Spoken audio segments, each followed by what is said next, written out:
Hoje eu queria falar com vocês sobre duas situações específicas que me mandaram no meu Instagram.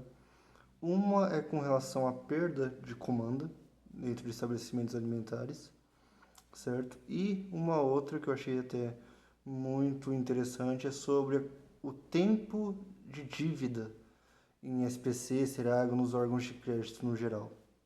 Pois bem, a primeira coisa, relação à comanda. Tá? Eu acho que você já viu muitos vídeos de vários advogados explicando isso, mas é algo bem simples, tá? O estabelecimento ele é obrigado a ter uma forma de controle, certo? Para além da comanda. Então, é lícito o estabelecimento ter a comanda? Sim, é lícito, certo? Agora, se houve a perda dessa comanda, independente do motivo existente com relação a ela, ele não pode cobrar um valor X com relação à comanda. Por quê? Porque previamente ele já tem que ter um meio específico para te cobrar os seus valores. Então, para além da comanda, ele tem que ter meios institucionais internos aos quais ele vai poder conferir o valor que é devido, certo? Então, é nula a cláusula que estabelece que você tem que arcar com o pagamento da comanda caso você não a tenha ou a tenha perdido, deixado em algum lugar e se esqueceu, certo?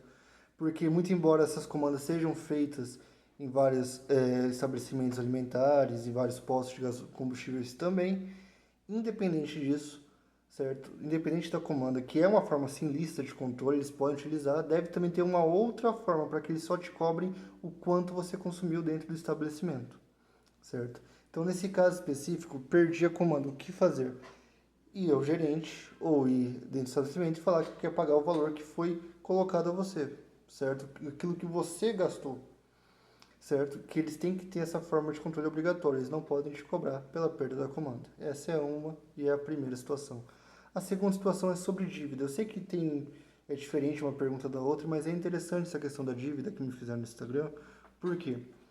O que tem em específico em dívidas bancárias? O que diz o artigo 43, parágrafo 1º, né, do Código de Defesa do Consumidor, que é o artigo aplicado?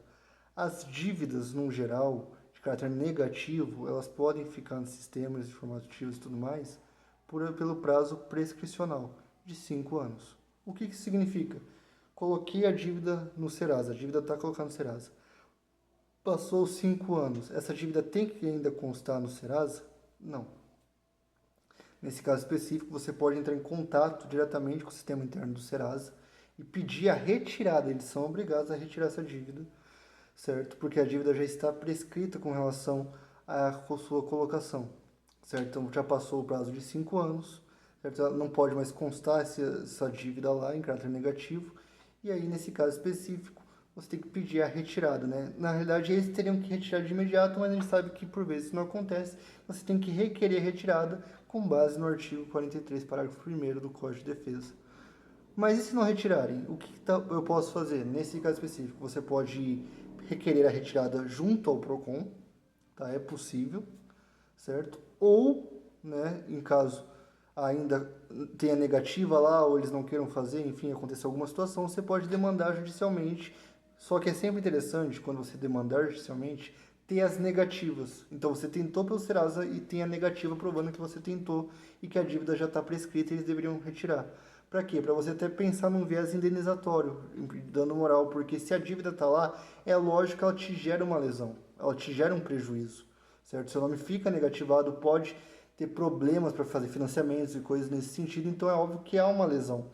Então é sempre interessante você primeiro tentar retirar pelo Serasa, por esses meios administrativos, até via PROCON, e na negativa entrar judicialmente, até pleiteando um dano moral, se for cabível, se teve um constrangimento específico por conta que o seu nome estava negativado e ainda estava nos órgãos de crédito, mesmo sendo indevido por já ter passado o prazo prescricional. São essas duas situações que eu queria falar hoje com vocês, certo? Se tiver alguma dúvida sobre elas, por favor, escreva no comentário que eu pretendo responder. Um ótimo dia e um bom início de semana.